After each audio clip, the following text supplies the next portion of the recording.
Okay, I'm now going to show you this last question, 13,032 divided by 24. I've not actually put a comma in this larger number here because it makes it a bit easier when we're calculating not to have the comma, but just don't forget your place value. So let's have a look at this question. So I'm going to put the 24 on the outside, which is my divisor, and those are the multiples that I need to know. And as you can see, I've popped my multiples on the side over here. And then my larger number goes on the inside of the bus stop. So 13,032. So my key question that I always ask, how many groups of 24 can I make from 1? Well, I can't make any groups of 24 out of 1. So I'm just going to put a 0 as a placeholder, or you can leave it blank. So I've done the 1. And I'm now going to look at joining those two numbers together because I can't do anything with them at the moment. So how many groups of 24 can I make from 13? Well, I still can't make any, so I'm going to put another 0 there. So now I'm going to use the next digit.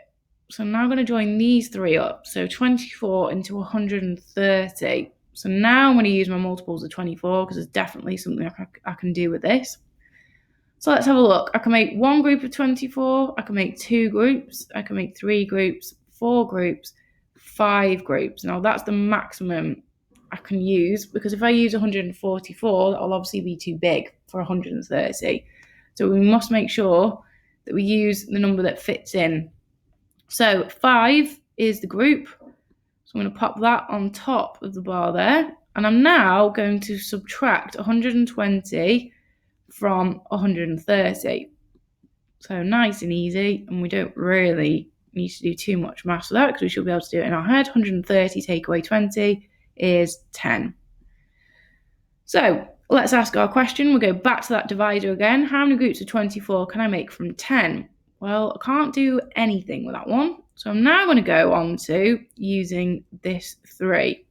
Because we've used the 1, 3, and the O, so I'm now going to use the 3, and I'm actually going to slide this one down, and it's now going to become a new number, 103. So let's go back to that key question again. How many groups of 24 can I make from 103? Again, really hard to do this in your head, so I'm going to use my multiples over here to help me. So let's count. 1, 2, 3, 4.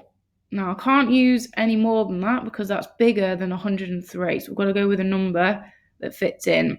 So 4 groups equates to 96. So I'm now going to subtract 96 from 103. 3 take away 6, I can't do, so I'm going to have to do some exchanging. So that becomes a 9, and that's going to become 13. So 13 take away 6 is 7. Well done. 9 take away 9 is 0. So I'm just going to leave it like that. I'm not going to do anything with this 1 because we used the 1 in the previous calculation.